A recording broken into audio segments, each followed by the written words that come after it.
안녕하세요. 부산부동산 스터디입니다. 이른 아침 인사드립니다. 서민 주거 사다리 걷어차는 서천소가 우슬 정부 행태. 부산 집값은 오르겠네. 지난 영상, 제가 많이 고민해서 만든 영상. 이잼 역대급으로 빠르게 대응한 정책이다. 이렇게 옹호하는 것도 있고, 진짜 대통령이 모르고 있었다고 생각합니까? 보수 언론까지 강력한 부동산 대책이라고 하는 정책을 너무 폄하하는 거 아닙니까? 제가 정책을 깠죠. 예, 근본적인 문제를 해결하지 않고 있기 때문에. 요 댓글 보고 기분 좋았습니다. 지금 정책이 조삼모사 정책일 수 있다는 부분, 제가 이거 새로운 각도로 조명하자는 취지지, 대통령을 까고 뭐 이런 취지는 아닙니다. 관료에 둘러싸이면 속을 수도 있겠다. 저 같은 이렇게 아마추어가 살펴봐도 문제가 있거든요. 저는 이걸 보고 제가 많은 고민을 했습니다. 리포트로 만든 게 혹시 있으신가? 정책 라인으로 제안을 한번 해보고 싶다. 그래서 이거 만들려면 이거 쉬운 일 아니거든요. 그래도 혹시라도 필요할까 싶어서 머릿속으로 계속 구상은 하고 있습니다. 자, 6억 대출 제안 만드신 분이라고 금융위 직원을 공개 칭찬한 내용. 네, 666 대책. 6개월 안에 입주해야 되고 6억으로 제안하고 이런 정책 만들어내면서 수도권에는 큰 태풍이 몰아쳤죠. 근데 사실 정부하고 금융위원회하고는 처음에 조율되지는 않았던 것 같더라. 금융위원회가 선빵을 날렸다. 그럼 왜 선빵을 날릴 수밖에 없었느냐? 요거 제가 계속 추적하고 있는 부분이잖아요. 정책자금 대출과 그 다음에 은행 자체 대출, 요 부분이 과연 얼마나 돈이 풀릴 것인가? 얼마나 돈이 풀린 것인가? 거기에 초점을 두고 있는데요. 은행 입장에서는 자기 민간 대출 부분 파이가 커지면 자기 수익이 좀 더 커지는 거죠. 정책 대출을 좀 줄이고 정책 대출을 많이 한다고 하니까 은행이 그러면 우리 뭐 먹고 살려고 이렇게 나오는 형편이죠.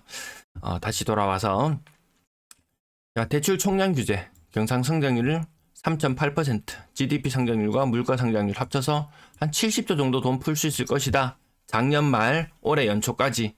근데 아마 한 3월 달쯤 됐을 때 GDP 성장률 낮아졌다는 이런 내용들이 나오기 시작했을 거예요. 이미 금융위원회 알고 있잖아요.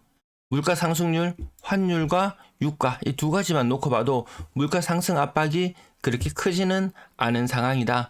대출 액수를 줄여 나가야 되는 거죠.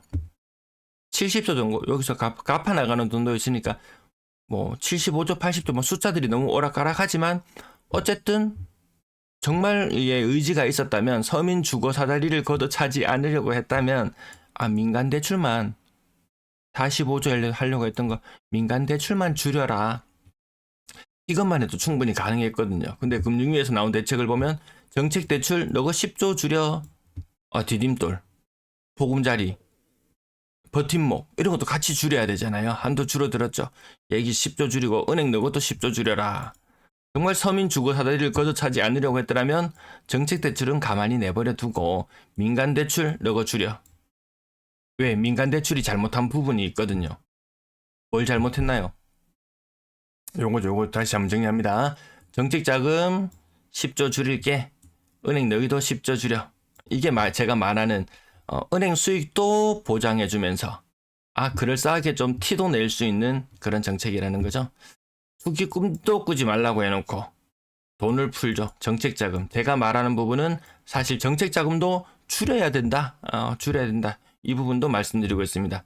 돈 푼다는 게 소비 쿠폰이고 뭐 13조 푸는 거 이거 이야기하는 거 아닙니다. 서천소가 웃을 일이다. 요거 토지에 자주 등장하죠. 토지에 자주 등장합니다. 뭐 경남 진주 지방에 어디에 섭천이라는 이 섭천 이 내를 건너서 있는 마을 섭천이라는 곳에 뭐 도살장이 있었는데 도살장에 있는 소가 죽을 운명에 처해 있는 소가 웃을 일이라는 정도로 황당하다. 그래서 이번 정책을 그 정도로 평가합니다. 그래도 부산 집값은 오르겠네. 지방 사람이 서울 집을 살려고 하면 대출이가 안 되죠. 서울 사람이 지방 집을 살려고 한다 대출 가능하죠. 이게 지방 집값을 띄우는 게 지방 활성화시키고 균형 발전하는 건가요? 저는 그렇게 생각하지는 않습니다. 이미 가계부채 1900조에 따라서 이거 줄이려고 노력해 나가야 되는데 정책 자금으로 집값을 다 띄워버렸거든요. 그리고 2024년도에도 계속 나왔습니다. 가계부채 월별 관리라고 해서 1년에 만약에 50조 정도 되는 돈이 풀린다. 그러면 월별로 관리해서 1월 달에 4조, 2월 달에 4조, 3월 달에 4조 이런 식으로 관리하려고 하는 게 원래 그 내용이거든요. 분기별로 12조 정도씩. 근데 어땠나요? 올해도 돈이 초반에 왕창 쏠렸습니다. 수도권에 집값 오르고 하면서 대출 엄청나게 많이 나갔어요. 이거 관리하지 않았단 말입니다. 이거 관리하지 않아놓고 뒤늦게 대출이 너무 많이 나가버리니까 정책자금, 서민주거사다리 정책자금 너거도 줄여. 은행 너거도 조금만 줄여.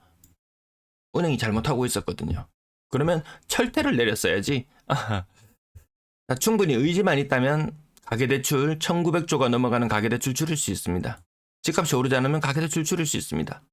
금리를 높여야만 줄일 수 있는 건 아니다. 집값이 오르지 않는 것만 해도 가계대출을 줄여나갈 수는 있을 것 같다. 2022년도에 가계부채 8.7조 감소했습니다. 이게 몇 조더라? 이게 매달 2조, 3조 나가는 거, 이거는 정책자금 같은 부분들 대출 나가는 것 때문에 요 정도는 최소한도로 나가는 부분들은 있습니다. 요 정도는 살려주되 충분히 빚을 억제해 나갈 수 있다. 23년도 가계부채 또 늘어나기 시작합니다. 그러던 것이 24년도에 4월에 4조, 5월에 5조, 6월에 6조. 이미 월별로 관리해야 되는 부분을 조금 넘어서려고 하고 있죠. 23년도 특례보금자리론 40조 풀렸습니다. 이 40조가 풀리지 않았더라면 또 다른 정책자금으로 대출은 나갔겠지만 가계대출을 충분히 더 줄여 나갈 수 있었을 것이다. 그렇게 많은 시간이 걸리지 않아서 정말 의지만 있다면 이거 1년에 3, 40조씩 줄여 나가면은 대한민국 순위가 지금 가계부채 24년 1분기 1위 이렇게 나와 있는 요 자료 자료마다 조금씩 차이는 있지만 이렇게 많다는 건 맞잖아요. 의지만 있다면 1년, 2년, 3년, 4년, 5년 이번 정부 하에서도 충분히 많이 줄여 나갈 수 있고 여기에 가계부채가 많이 줄어들면 소비는 저절로 늘어날 것이고 빚 갚는데 돈 다 쓰지 말고 소비하는데 돈 좀 쓰고 이렇게 나아질 수 있을 것이다. 이런 부분을 말씀드리고요. 정부는 서울 저거 정책 맛배기에 불과하다. 우리 많은 걸 준비할 수 있다. 내놓을 수 있는 카드가 너무나 많다. 집값 10억에 보유세 1000만 원. 우리나라 사람들 바들바들 떨 일이죠. 근데 미국이나 이런 것들 보면은 한 1.3% 정도 됩니다. 보유세 실제로 그 정도 됩니다. 그러면 또 양도세가 어쩌고 취득세가 어쩌고 이런 얘기를 할지도 모르겠지만 보유세 자체는 이 정도 됩니다. 보유세 1000만 원. 집값 10억에 보유세 1000만 원. 이러면 10억짜리 집에 살 수 있는 사람도 부담을 엄청 느끼겠죠. 전세대출도 규제하겠다. DSR 40% 한도에 맞춰서 등등 여러 가지 빼내들 수 있는 카드는 너무 많다. 우리 할 수 있는 건 너무 많다. 우리 서울 잡는 거 봤지? 근데 돈은 계속 풀고 있다라는 거죠. 그것을 좀 많이 줄여야 된다가 지난 방송의 취지였습니다. 그래서 관료에 둘러싸여서 관료는 그전에 하던 행태를 바꾸기 쉽지 않습니다. 공문서 하나 작성할 때도 다 복사 붙여넣을 게 아닙니까? 이번에 수행평가라든지 이런 대책들 나왔을 때 정부 바뀌면 그만이거든요. 정부 바뀌면 그만이에요. 학부모들 수행평가나 이런 것들 모든 사람이 문제에 공감하고 세특을 쓰고 이런 것들에 대해서 문제점에 대해서 다 알고 있습니다. 하지만 아이가 졸업해버리면 학부모의 관심도 떠나버리고 더 이상 관심을 가지지 않습니다. 그것과 비슷하게 다 돌아갑니다. 시스템 자체가. 이재미 다 알고 있다? 물론 그전보다는 잘하는 건 맞아요. 다 알지는 못하고 그대로 금융위 입장에서는 은행도 좀 살려주고 같이 먹고 살아야 될 거 아닙니까? 이런 것들을 아예 가계부채 월별로 하지 않고 그걸 이미 넘어섰는 은행도 있다는 뉴스가 나오던데요. 철퇴를 내려야죠.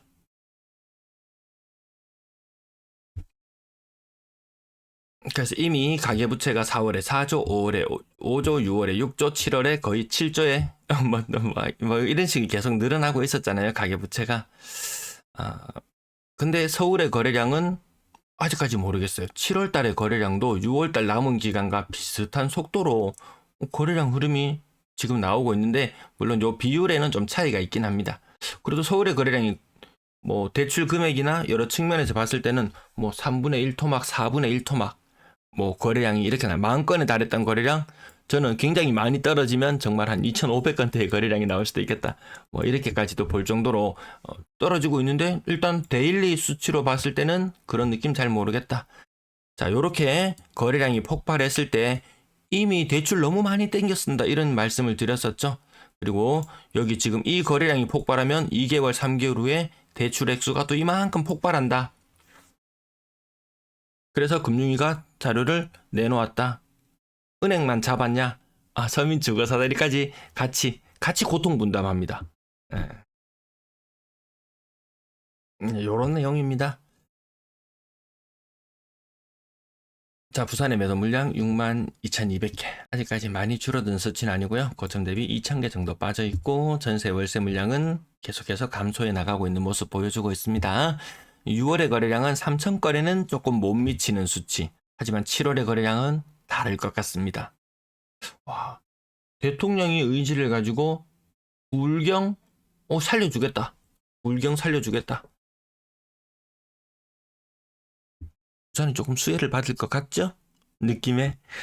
거기에다가 서울 사람들이 집을 산다면, 야, 대구에 살까 부산에 살까? 부산이 물론 더 비싸긴 하지만 30-40% 더 비싸긴, 30% 정도 더 비싸긴 하지만, 자, 지금 같은 거래량 남은 날짜, 물론 요런 것들 조금 차이는 있지만 어쨌든 남은 날짜 기준으로 봤을 때 7월에 부산 거래량 증가가 매섭다. 이미 집값 올려놓고 띄워놓고 그 다음에 야, 그거 우리 맛배기에 불과하다고 했지. 맛배기에 불과하다고 했지. 자, 이제 규제 들어간다. 이제 본격적으로 정부발 금융위 발이 아닌 국토부발 규제 들어간다 라고 말하면 늦다는 거죠. 일단 돈줄부터 쪼아놓고 해야 된다. 물론 집값이 올랐으면 하고 소망하는 사람 입장에서는 제 이야기가 달갑게 들리진 않겠지만, 뭐 정부의 의지가 그대로 실현되고자 한다면 하는 바람으로 앞 내용들을 해봤습니다.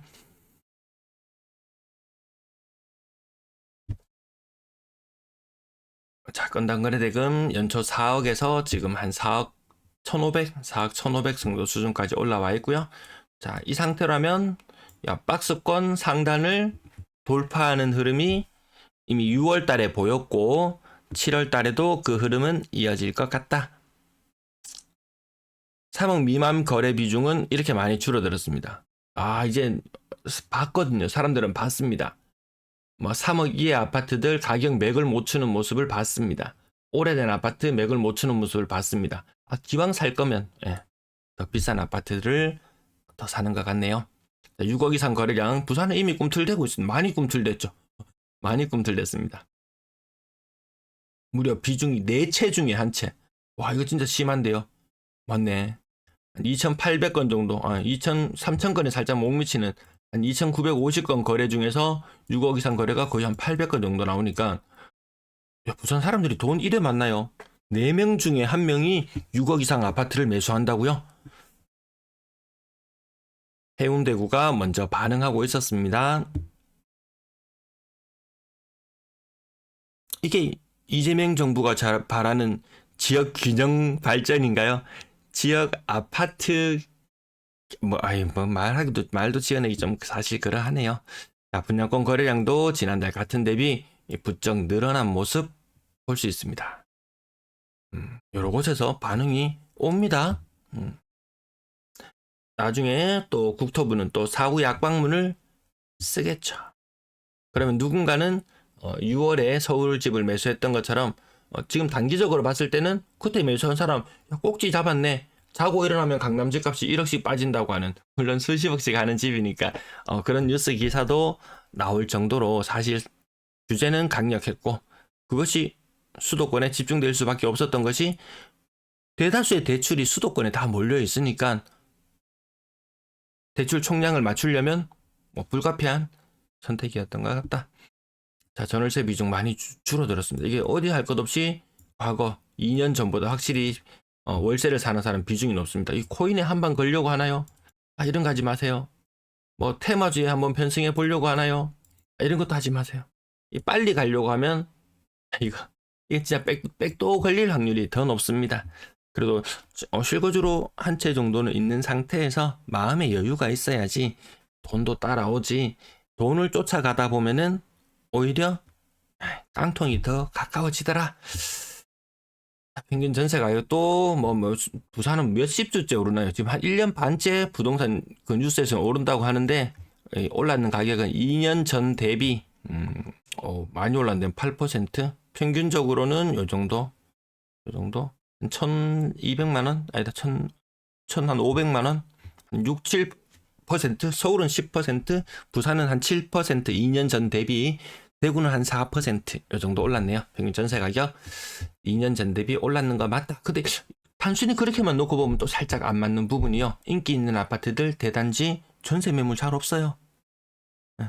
그런 것들 전세 조금 인기 있는 좀 고가의 전세 아파트들이 나가고 또 전세 물건 계속 안 빠지는 거 있잖아요. 허름하고 이런 것들 또 잘 안 빠지는 거 있기 때문에 그런 부분이 이 평균의 가격을 조금 올릴 수도 있고 여러 가지 변수들은 다 많이 있더라. 실거래 가격도 봐야 되는데요. 실거래 가격. 이게 좀 특이하더라고 저는. 이게 지난번에도 말씀드렸지만 4억 이상 금리가 대출 금리가 높아서 다른 지역들은 요렇게 좀 빠져 있는 모습을 보이는데 4억 이상 전세 비중도 굉장히 높은 상태다. 실거래 가격 마지막에 그냥 빠르게만 지나가면서 볼게요. 실거래는 돈보.co.kr 또는 아파트미 여기서 확인하시면 되겠네요. 해운대 아이파크 104.8%, 마린시티자이 100.8%, 이렇게 신고가 나오는 곳 아닌 곳 신고가만 봅시다. 수영만 아이파크 108.4%, 이런 건 약간 거래 공백 약간 있을 수도 있고요. 그 외에 동네 레미안 아이파크 이것도 좀 워낙 큰 데다 보니까 그때는 이거 제곱미터당 1,000만 원 초창기에는 그런 모습이었는데 약간 또 올라가는 느낌 듭니다. 그래서 이거 많이 오르잖아. 근데 뭐 한 2년 지나고 나면은 요런 거 평균 수익률 연간 기준 5%, 뭐 부산은 조금 더 쳐주니까 한 7%까지도 연간 수익률 잡으면 될까요? 5%? 자, 요쪽으로 내려오면 요런 거 조금 재건축 관련된 거 조금 건너뛰고 또 한 7억대 아파트 되면 연간 뭐 한 4%? 이게 아파트 금액에 따라서 수익률이 연간 기준으로 최근 2년간을 기준으로 놓고 봤을 때 조금 달라지는 부분들이 있는 것 같습니다. 뭐 신고가 대단해요. 오늘도 어디 터졌어요. 네, 104.1%. 또 한 4억 이제 조금 밑으로 내려오기 시작하면 가격 상승이 별로 그렇게 크지 않은 모습들, 신고가들만 빠르게 눈으로 확인하고 지나갑니다. 영상 오늘도 길었는데요. 아침부터 주말 동안 그리고 월요일까지 계속 머릿속에 넣고 있던 것을 또 정리를 한번 안 해놓으면 까먹을 것 같아서 또 빠르게 정리 한번 하고 지나갑니다. 시청 감사합니다.